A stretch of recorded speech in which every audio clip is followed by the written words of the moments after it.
Hi friends, ഞാനിതൊരു ക്ലാസ്സായിട്ട് ഒരു ഉപദേശമായിട്ടല്ല പറയുന്നത്. ഞാൻ എൻ്റെ ജീവിതാനുഭവത്തിൽ നിന്ന് വെച്ച് പറയുകയാണ്. നമ്മുടെ ജീവിതത്തിൽ നമ്മൾ എന്ത് ജോലിയായാലും ആ ജോലിക്ക് നമ്മളൊരു കമ്മിറ്റ്മെൻറ്റ് കൊടുക്കണം, നമ്മളൊരു പ്രിഫറൻസ് കൊടുക്കണം. ആ ചെയ്യുന്ന ജോലിയോട് നമ്മൾ എന്നെ ഏൽപ്പിച്ചിരിക്കുന്നത് ഇപ്പോൾ ഈ ജോലിയാണ് എന്ന് കരുതിക്കൊണ്ട് ആ ജോലി പെർഫെക്റ്റോടുകൂടി ചെയ്യുക. നമ്മൾ ചിന്തിക്കേണ്ടത്, ഞാനിത് ചെയ്യേണ്ടവനായിരുന്നില്ല, എനിക്കിതല്ലായിരുന്നു ജോലി, ഞാൻ MBA പഠിച്ചതാണ്, ഞാൻ MCA കഴിഞ്ഞതാണ്, പക്ഷേ എനിക്ക് കിട്ടിയ ജോലിയോ ഞാൻ ഇതാണ് ചെയ്യുന്നത്. ഞാൻ എൻ്റെ പ്രൊഫഷൻ, എനിക്ക് ഹൈ പ്രൊഫഷനിലോട്ട് പോകേണ്ടതാണ്, എനിക്ക് എൻ്റെ സ്റ്റാൻഡ് ഇതല്ല എന്ന് ചിന്തിച്ച് കഴിഞ്ഞാൽ നമുക്ക് ഒരിടത്തും നമുക്ക് സ്ഥിരമായിട്ട് നിൽക്കാൻ പറ്റില്ല.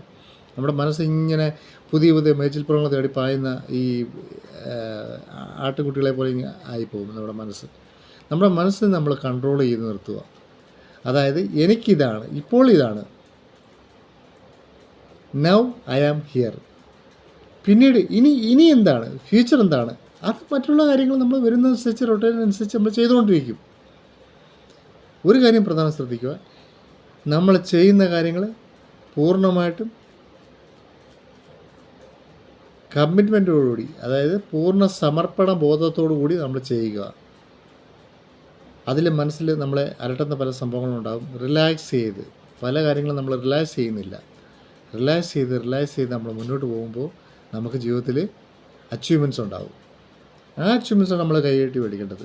ഒരു മനുഷ്യൻ ലോട്ടറി എടുത്തിട്ട് വീട്ടിലിരുന്നിട്ട് എനിക്ക് ലോട്ടറി അടിക്കും എന്ന് പറഞ്ഞ് വെയിറ്റ് ചെയ്ത് അവൻ്റെ സമയവും പൈസയും നഷ്ടപ്പെടുത്താതെ അവനെന്തായാലും വർക്ക് ചെയ്യുന്നതിനോടൊപ്പം തന്നെ ലോട്ടറി എടുക്കുക, അവനതുകൊണ്ട് ബെനിഫിറ്റ് കിട്ടും.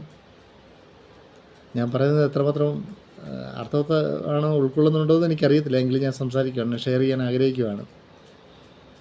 Thank you.